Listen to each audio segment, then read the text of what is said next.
గత వైసీపీ ప్రభుత్వం పోలవరం ప్రాజెక్టు ఎత్తు తగ్గిస్తే నానా రాద్ధాంతం చేసిన చంద్రబాబు ఇప్పుడు కేంద్రానికి తలొగ్గి పోలవరం ఎత్తు తగ్గిస్తే కూటమి ప్రభుత్వం చరిత్రహీనులుగా మిగిలిపోతుందని సిపిఐ జాతీయ కార్యవర్గ సభ్యురాలు అక్కినేని వనజ విమర్శించారు.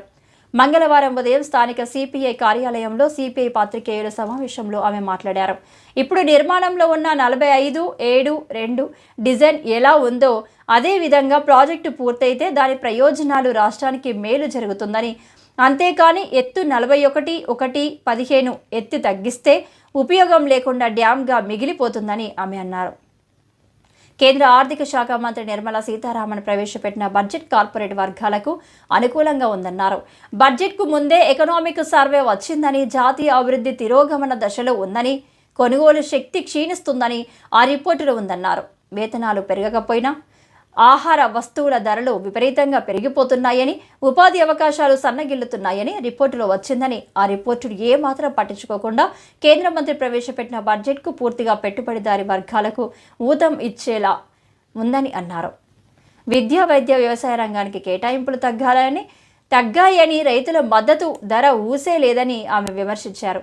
ఈ సమావేశంలో సిపిఐ జిల్లా కార్యదర్శి తాటిపాక మధు, సిపిఐ నగర కార్యదర్శి వి కొండలరావు, సహాయ కార్యదర్శి సప్పరమణ, జిల్లా కార్యవర్గ సభ్యులు చింతలపూడి సునీల్ తదితరులు పాల్గొన్నారు. 3 ప్రధానమైనటువంటి అంశాలు ఈ రోజున భారతదేశ రాజకీయాల్లో నడుస్తూ ఉన్నాయి. ఒకటి నిర్మలా సీతారామన్ ప్రవేశపెట్టినటువంటి బడ్జెట్, రెండోది ఆక్స్ఫామ్ నివేదిక, మూడోది ఛత్తీస్గఢ్లో కొనసాగుతున్నటువంటి మారణ హోమం. మన బడ్జెట్ కనుక పరిశీలన చేసినట్లయితే బడ్జెట్కి ముందు రోజున ఎకనామిక్ సర్వే ఒక నివేదిక ఇచ్చింది. ఎకనామిక్ సర్వే నివేదిక చాలా స్పష్టంగా గత బడ్జెట్లో వైఫల్యాలు, ఈసారి తీసుకోవాల్సినటువంటి జాగ్రత్తలు కూడా హింటిచ్చింది. ఉపాధి అవకాశాలు తగ్గుతున్నాయి, తయారీ రంగం క్షీణించుతుంది, ఆర్థిక అసమానతలు పెరుగుతూ ఉన్నాయి, పేదరికం పెరుగుతూ ఉంది. ఇవన్నీ కూడా గత 15 సంవత్సరాల కాలంలో ఎన్నడూ లేనంతగా కార్పొరేట్స్ దగ్గర సంపద పోగుపడతా ఉంది. ఇది ఇట్స్ నాట్ గుడ్ సైన్ అని ఆర్థిక సర్వే, ఆర్థిక సర్వే ఇచ్చింది. ఆర్థిక సర్వే ఎవరిచ్చింది? Economic advisers, government chief advisers economic సర్వేని ఇవ్వడం జరిగింది. మన ఎకనామిక్ సర్వే తర్వాత బడ్జెట్ ప్రవేశపెట్టిన దాంట్లో, నిర్మలా సీతారామన్ ప్రవేశపెట్టిన దాంట్లో ఎక్కడ కూడా ఏవైతే తీసుకోవాల్సినటువంటి ప్రికాషన్స్ ఉన్నాయో వాటి వైపుగా ఆలోచనే పోల. ఏ రూపంలో చూసినా కూడా 64% మంది ఈనాటికి వ్యవసాయ రంగం మీద ఆధారపడి జీవిస్తూ ఉన్నారు. వ్యవసాయ రంగానికి సంబంధించిన అనేక సమస్యల మీద సుదీర్ఘకాలంగా పోరాటం జరుగుతూ ఉంది. అయినప్పటికీ కూడా వ్యవసాయ రంగానికి అవసరమైనటువంటి నిధుల్ని కేటాయించడం మాత్రం జరగలేదు. రెండోది తయారీ రంగము, అంటే క్యాపిటల్ ఇన్వెస్ట్మెంట్ కానీ మ్యానుఫ్యాక్చరింగ్ ఇన్వెస్ట్మెంట్ కానీ, ఈ తయారీ రంగం కనుక పెరగకపోతే, తయారీ రంగంలో ఇన్వెస్ట్మెంట్లు పెరగకపోతే ఉపాధి అవకాశాలు ఎలా వస్తాయి? గత 45 సంవత్సరాల కాలంలో ఎన్నడూ లేనంతగా నిరుద్యోగం పెరిగింది పర్సంటేజ్ అని చెప్పేసి ఒక పక్కన సర్వేలు చెప్తా ఉన్నాయి. కానీ ఆ రూపంలో కూడా నిరుద్యోగం పెరగడానికి రావాల్సినటువంటి పరిస్థితిలో కనిపించలేదు.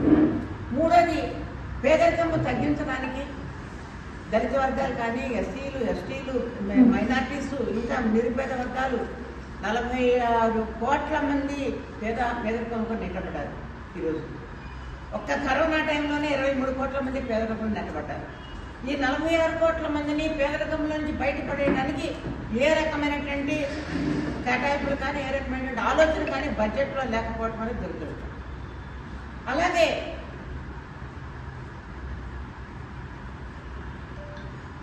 అట్లాగే పన్నుల విషయం కూడా ఓకే, మిడిల్ క్లాస్కి 12 లక్షల వరకు, ఇంకొక 75 లక్షల స్టాండర్డ్ డిడక్షన్స్ అవన్నీ ఉన్నాయి.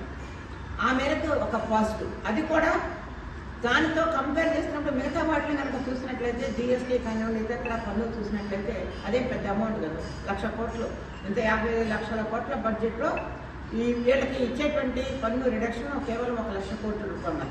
కానీ ఆ మేరకి ద్రవ్యోల్బణం కూడా ఎంత పెరిగా ఉంది. ఆ మేరకి ఈ సామాన్యులు ఎంత పన్నులు కడుతున్నారు, కార్పొరేట్ దగ్గర నుంచి ఎంత పన్నులు వస్తున్నాయి, ఇది కనుక మనం క్యారీ చేసినట్లయితే చాలా వ్యత్యాసం కనిపిస్తూ ఉంది. ఒక్క ఉదాహరణ చెప్తాను. అదానీ వాళ్ళకి, ముఖేష్ అంబానీ వీళ్ళకి రోజుకి 1600 కోట్ల రూపాయలు సంపాదిస్తున్నాడు అదానీ. రోజుకి 1600 కోట్ల రూపాయలు. ఒక సామాన్యుడు 375 రూపాయలు సంపాదిస్తున్నాడు. యావరేజ్ ఒక సామాన్యుడు 1600 కోట్లు సంపాదించేటువంటి అదానీ కేవలం 3.1% పన్ను కడతాడు. రిలయన్స్ ఇండస్ట్రీస్ మొత్తం కూడా చూసినట్లయితే కూడా 15 నుంచి 21% లోపే వాడు పన్నులు కట్టారు, ఇన్కమ్ ట్యాక్స్. కానీ సామాన్యులు కానివ్వండి, గవర్నమెంట్ ఎంప్లాయీస్ కానీ వీళ్ళందరూ కూడా దాదాపుగా అత్యధికమైనటువంటి శాతం పన్నులు కట్టేది ఈ సామాన్య వర్గాల నుంచి. దానికి తోడు జిఎస్టీలు, పన్నులు ఇవన్నీ కూడా వస్తూ ఉన్నాయి. అంటే ఈ రకమైనటువంటి ఆర్థిక వ్యత్యాసాన్ని, ఆ అంతరాన్ని తొలగించడానికి, సరిచేయడానికి ఏ రకమైనటువంటివి సూచనలు కానీ, ఏ రకమైనటువంటి ఆలోచనలు కానీ బడ్జెట్లోకి ఎక్కడ కూడా రిఫ్లెక్ట్ కాలేదు.